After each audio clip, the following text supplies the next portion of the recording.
Good morning. My name is María Elisa Díaz de la Garza. I work in the Facultad de Lenguas campus Tuxtla of the Autonomous University of Chiapas. Together with my colleague María de Lourdes Gutiérrez, Aceves, we have prepared this presentation for you. We hope you enjoy it and that it helps you to develop positive attitudes towards teaching students who face barriers to learning and social participation.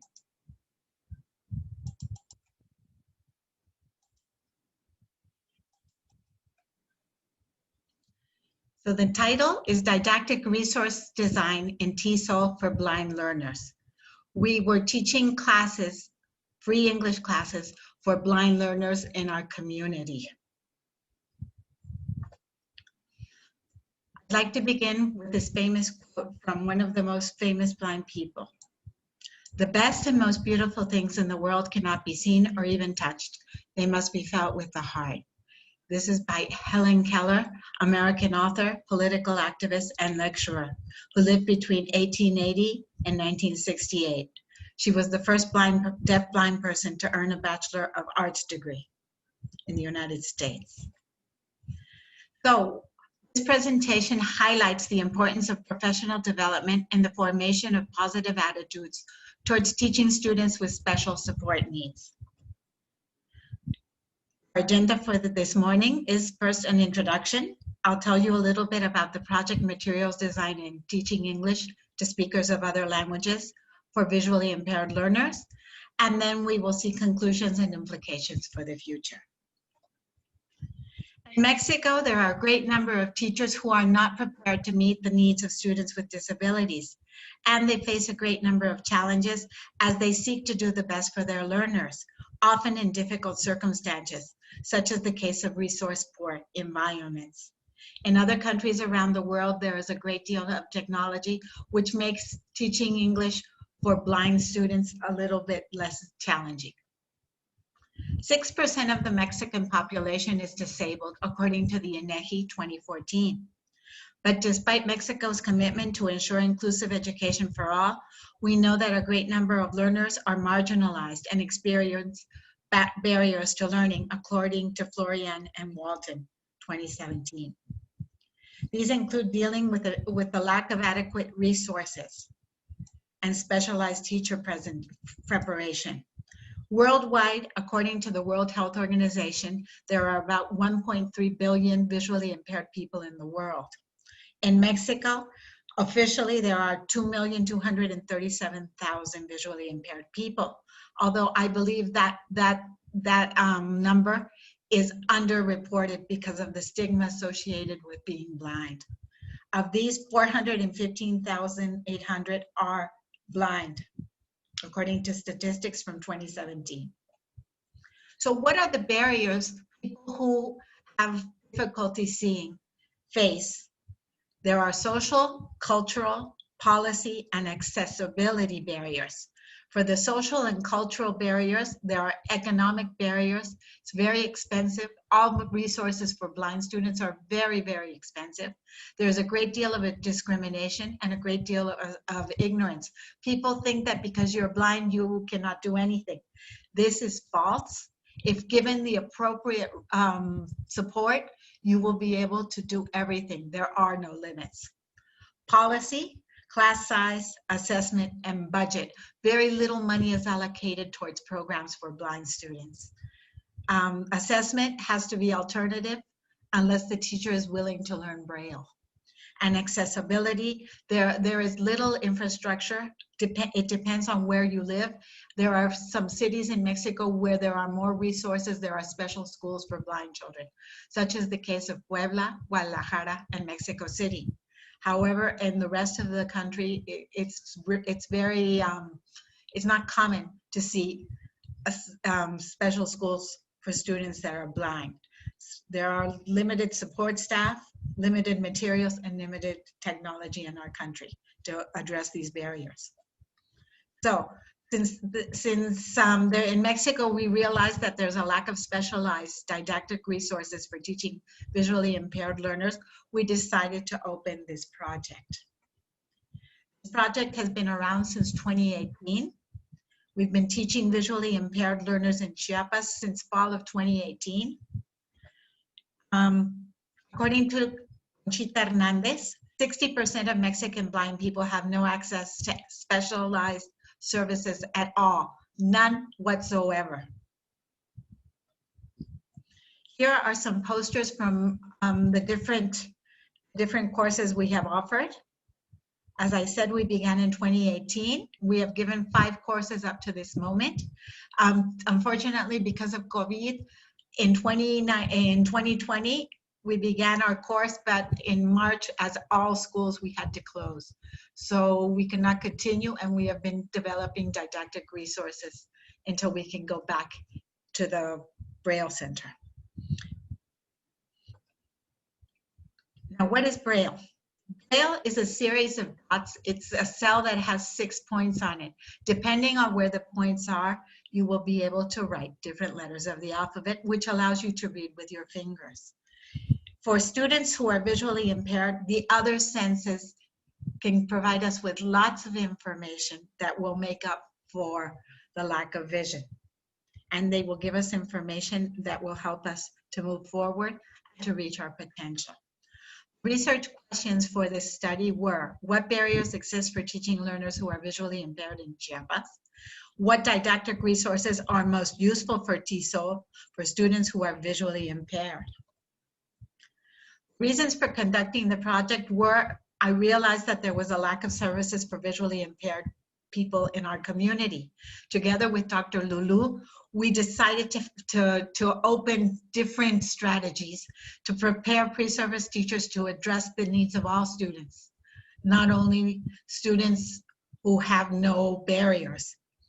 This includes students with disabilities. And we found that teacher education programs must utilize effective pedagogy to be able to address this. It's very important that we develop positive attitudes towards teaching students with disabilities. Many teachers have told us that they see them as a burden. They don't want them in their classroom, and this will not help anyone. The goal is to increase access to English classes for visually impaired or blind learners. The participants in this study were 2 student teachers during a 6-month period in the fall of 2019. With 2 groups of learners. One group was low vision, the other group was blind students.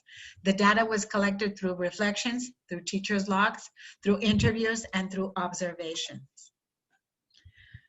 Some of the strategies we found most useful when working with students who have who are visually impaired is facing the class when speaking at a normal volume, identifying yourself before each interaction, verbally indicating when you initiate and end an interaction, providing reading tasks in advance so that the learner has time to convert them into Braille, or someone can read them and convert them into audio lessons.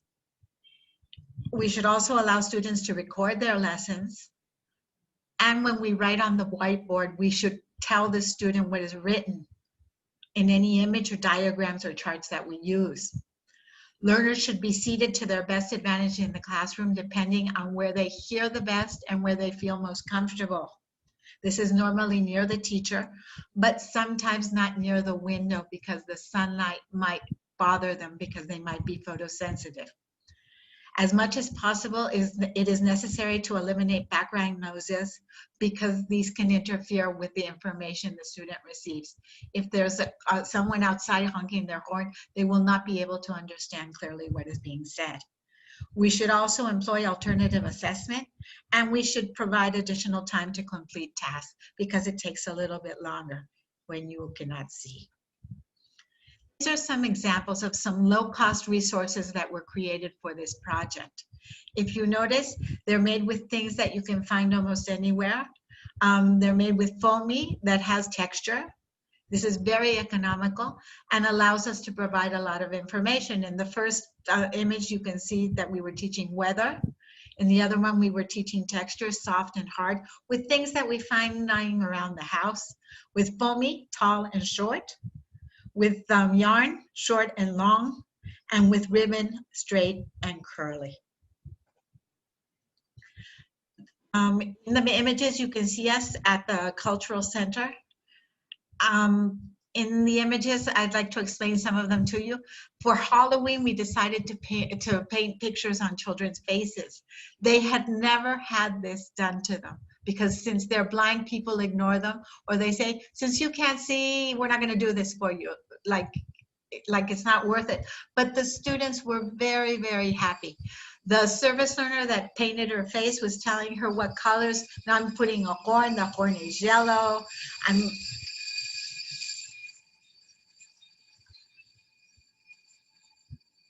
I'm painting the face of the unicorn white and everything. And those that were low vision would look at it and they were very happy. They did not want to wash their face for a week after this activity. Another sample of a didactic resources, which is easy to make, is flashcards, such as the one where you see the heart, the triangle, and the geometric figures. These are very attractive. If you notice, they're made with yarn, just on old boxes of cereal that we recycled. But the service learner was very interested. This was a research project for her thesis. She was very interested in making the materials as attractive as possible because the students that were low vision could tell the difference if something was made with with a great deal of care and love. In the case of the parts of the face and the parts of the body, if you notice, everything is with a Braille label. And it was also in ink so that the families could see what the students were doing. All of these were created at very low cost with the use of a stylus and implements for writing Braille. These are the flavors. Everything is in 3D. Everything has either foamy or silicone or ribbon or yarn. But everything had to have a texture so that the student could obtain information in addition to a Braille label. Teach them the target vocabulary. Here's a picture of a student doing some matching exercise. And with her fingers, she's reading the Braille so that she can put things in their correct place. In the other picture, they're learning how to tell time. They had never learned how to tell time with that type of clock. They were used to digital clocks. These are the emotions, and these are the animals. They had to match the word in English to the word in Spanish, and with a piece of yarn it made it much easier. Everything has a label in Braille. Poems, family trees, face, all of these are possible just with a bit of creativity and finding the correct materials so that the students would be able to tell the difference. The greetings, good morning, good afternoon, good evening. These were the animals. Everything is made out of foamy. This is a picture of the service learners working with the students. Here they made a Scrabble in Braille, and the students had to write vocabulary words with the letters. It's very important that the student feel that they are important.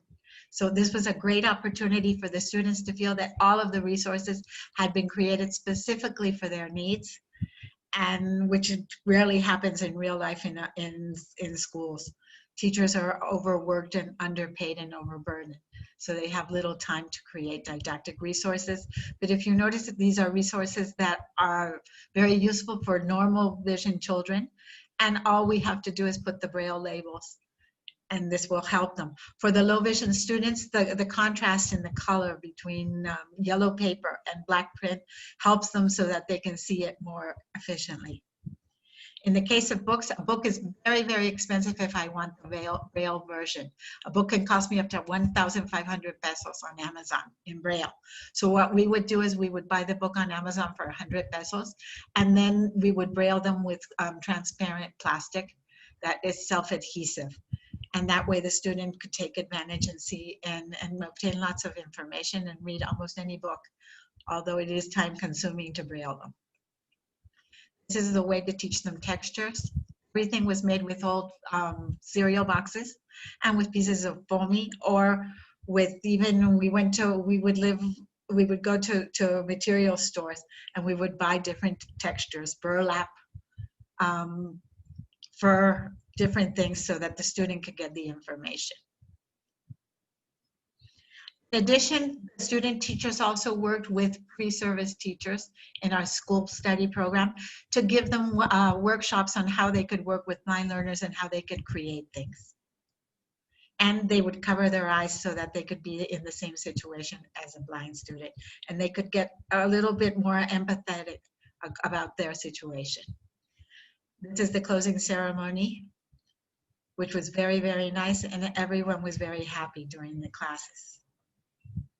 We were the winners in 2018 of the Carlos Maciel Award for the Best Social Service Project in all of our university.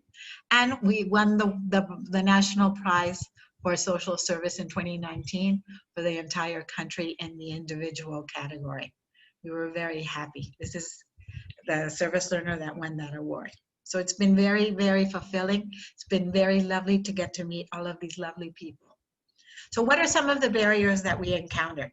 Some people, particularly the parents, are embarrassed by their child's disability, and they may try to hide it or not access the services that they need, as they do not want to draw attention to their child. This has to change. They have to get their child the services that they require. There's also a great lack of awareness among teachers and school staff about different disabilities and what strategies are more appropriate to apply in the classroom to include all students and to help the student to obtain the information necessary for them to develop their knowledge, awareness, and skills. There's also a great deal of discrimination. We found it, we interviewed our students and they told us some children will not play with them. Some teachers refuse to have them in their classroom because they see them as a burden and extra work. There's a great lack of resources. Most people have no clue of how to prepare resources. As you saw, it's not that difficult. It's just a question of being very creative, of outlining things with silicone or with inflatable paints. And there's a lack of information and education. This has to change. So what are our conclusions and implications for the future? 60% of all Mexicans have no access to special services for the blind. This lack of resources, especially in disadvantaged contexts, implies that teachers have to develop coping strategies to deal with the challenges they face. Specifically, they have to adapt resources to help their students to obtain the information. Currently, teacher education programs in Mexico operate on a one-size-fits-all approach, which does not take into consideration the differences between students. We have to acknowledge that students are different, and when we are preparing student teachers, we have to find opportunities so that they have practice. They have practicals where they work with all types of learners, with deaf students, with blind students, so that they can learn about how lovely these students are, and that it's not that difficult to adapt the resources and to help these children achieve their full potential. As we know, we need to accommodate learners' needs because every child is different with different needs. When in doubt, you should ask the child or their family how to accommodate them, or other teachers that have worked with them. This will help us a lot. We have to open the dialogue to talk about the situation. As we develop and reflect on our practices, our pedagogies will improve, and we will be more effective at providing learners who face barriers to learning and social participation with the support that they require.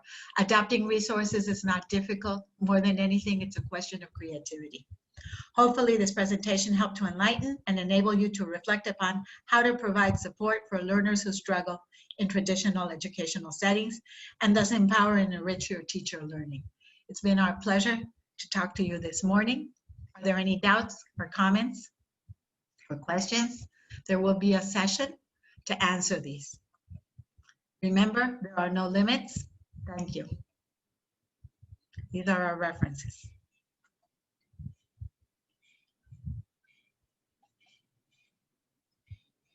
I hope you enjoyed this presentation.